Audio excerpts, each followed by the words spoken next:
Okay, so why don't we start this one over? Is that cool? I'm done with that answer. What is love? That's a really good question. My favorite physical attribute of Amanda. So our kids are gonna watch this, right? I have a lot. I don't think that you can really just say a favorite. She likes everything. I really like his smile because he has these like amazing perfect teeth and this huge smile, and he smiles all the time. And I also really love his rosy cheeks because they're always pink.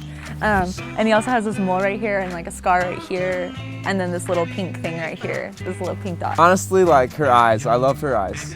She has big, beautiful, deep eyes. I also know he likes my body a ton. My long legs. I think she likes my lips. I also really like his butt. And he wears nice fitted pants, so he's got a good butt. Not kidding. Amanda and I met in September of 2009. It was the word opening in social, you know, classic BYU Mormon story. It should be in the Ensign or something. And I went with my friend Daniel to this word barbecue looking for girls. So, and I was playing Frisbee with my roommate, and he thought, oh, look at that really cute girl, because I'm really cute. And I thought, you know, that girl's really cute. And I went over to her and we started throwing the Frisbee. And we're throwing it, and I was horrible. Because she'd throw the Frisbee and she's terrible at throwing Frisbees. And so she threw it to me and it just went off somewhere else. I was kind of embarrassed. I probably blushed a lot. She could not get it to me and she just like put her head down and just turned bright red and started laughing. And I couldn't stop laughing at myself, so. She liked that I kind of teased her and flirted with her, and so there was that little bit of a connection at this little activity.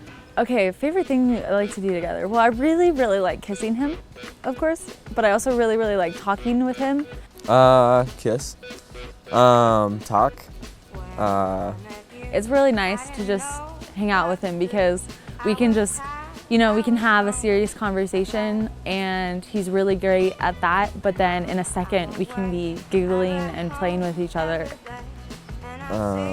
We really like going on drives and just talk, because we connect really well when we're just alone with each other. From the very beginning, we would do things together and we would just be laughing the whole time. Like, we'd get things done, but it was really fun doing things, and so it kind of makes hard work just working hard in a fun way, and it makes the non-interesting things interesting. Anytime she throws something, I laugh. He makes fun of me in a really loving way, and he always says, because I'll say, are you making fun of me? And he'll say, yes, but only because I love you. And that's really cute. But he makes me laugh, because even, like, he makes me laugh when I'm laughing about, we laugh at me a lot, let's just say. He calls them Amanda moments. No, but, no, she makes me laugh with just how goofy she is. She's goofy, she's dorky, in a good way, of course. She's gonna see this and say, I'm dorky. In a good way, in an amazing, special, I love you way. So that makes me laugh. He makes me kind of take serious things less serious, because I tend to worry a lot, and so it's really fun that way. Oh dear. Well. It's the best first kiss story ever, because she rejected me. I met Tommy and I was going on dates with other guys and everything, but I liked him a lot from the beginning, and I was like, well, there's pointless to go on other dates with other guys because I like him the best. She and I have been going out a couple times. Let me tell you what, she's a woman who knows what she wants. And so she said, you know, I gotta know what you want, Tommy. Because I was kind of dating other girls, just kind of being a flake. I wanted to know if he liked me or not, and he said he wanted to just be my friend. And I took that as he didn't like me. So I thought, you know, things were the way they were, even though he was crazy. And then she said, okay, fine. And we kind of stopped going out a little bit. And that got me thinking, you know, actually I really like this girl. 1 week, a few weeks later, after we decided we were just gonna be friends, he asked me on a date again for that weekend. And I was a little bit confused, and I thought, okay, maybe it's just a group date, maybe. So then he took me back to my house, and I was thinking he better not try and kiss me, because he just told me he just wanted to be my friend. And he just held my hand, and that's not how it's supposed to go. And at the end of the date, I dropped her off, and I just went in and kissed her. And right when I kissed her, she pulled away and she said, "What'd you do that for?" I blushed and I got really flustered and I sat on the seat, or excuse me, the stair, right by my door, and he couldn't stop laughing at me. She put her hands in her face like this. "Oh my gosh, what did you do that for?" And she sat down. Because, you know, Amanda, she's just... and was worried he was gonna never try and kiss me again. She rejected me, and that had never happened, and I walked home just smiling so big. So Amanda is the most sincere, genuine person I know. Well, there's so many good things, but I really, really like how relaxed he is. He kind of calms me down. I love how authentic she is. You know, like I said, you can, I know what she feels, because you can read her emotions. She's so genuine. She has no guile, and I love that. And he just kind of, takes his time. He's really patient about things, and I think that's why he's really calm, is because he's patient and he's just really trusting, and he's just a really even-keeled person. Our proposal story. The proposal story. So, for the few weeks prior to me proposing, I'd pretended that I hadn't even gotten the ring yet. I asked her, why don't you send me a picture of that ring you like, Amanda? And she kind of freaked out and said, "Oh no, you haven't even gotten the ring yet." And I was feeling really flustered because I was like, you don't even know how long it takes to get a ring made and stuff. And so that whole week, and my parents were really good at pretending like he hadn't talked to them. So she was kind of a wreck before I proposed to her because she thought I was dragging my feet. Actually, 2 weeks before I proposed, I drove to Las Vegas, where her dad was for business, and chatted with him over lunch. Asked if I could marry Amanda, and then I called the rest of her family because it's a Koch family tradition. So then the actual day came along, and I broke down in the middle of the day and started crying, and I was like, I don't even know, are we gonna actually get married? Like, my family doesn't think we are, this is the worst thing.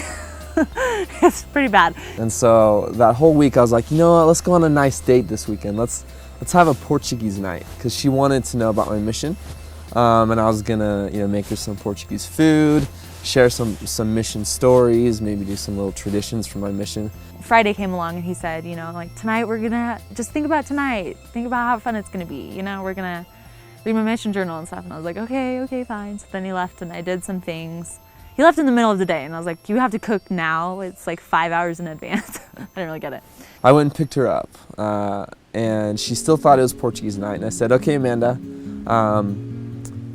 I'm gonna initiate you, just like my first companion did, which, by the way, never happened. No initiation ever happened to me, but I said, my first companion initiated me into Portugal. And so I said, you gotta put this blindfold on. And I, of course, believed him because I believe most things. And then immediately I started filming her and she had no idea. And I said, okay, initiation. She said, don't embarrass me. Don't do something embarrassing in front of people. And so I took her out to my car, let her out, and I drove around for a little while to confuse her as to where we were. And I took her to the duck pond where we met, the duck pond park. And gave me a Frisbee, and I was still blindfolded, and he said, throw the Frisbee to me. And I said, Tommy, I'm blindfolded. There's no way I can throw this Frisbee to you. This is gonna be really embarrassing. And he said, just throw the Frisbee. So then, and she threw it, and it was just way off the mark. And so then I said a line that I'd planned. It's very cheesy, but it was planned. And I said, he said something, cheesy, like, oh, just like the first time we met, kind of thing. Then I said, okay, Amanda, I'm gonna throw the Frisbee back to you. And I thought, oh my gosh, you're gonna hit me in the face. I don't want you back to me. She was kind of nervous about that, and so I said, okay, probably not a good idea. And I said, just take your blindfold off and then I'll throw it to you. So as she was untying the blindfold, I ran up in front of her and knelt down, and I had the ring and I opened it up. And so when she pulled off the blindfold, I was just right underneath her. And I took off the blindfold and he was on his knee and he had the ring up and just said, will you marry me, Amanda? And I said, yes. And then I started jumping up and down. Just started jumping up and down, like so happy. And I said, Amanda, come down, let me put the ring on your finger. And so she said yes, and then after that, we went back to my apartment where I had made a Portuguese dinner, but I decorated it all nice with rose petals and like a black tablecloth. And we had just a really nice kind of romantic dinner afterwards. I love Amanda very much. and she's perfect for me. And I think that we're going to be very happy. Well, I just want to say that I think Tommy's a really wonderful person, and I feel really, really special to get to be the person that he's with forever. And he makes me feel really special, and I know that we're going to have a really, really happy life together, and it's not just going to be happy, like giddy, it's going to be happy in a deeper sense. And it'll be hard at some points, but I think that he and I make a really great team, and we're going to have a really good time and laugh along the way.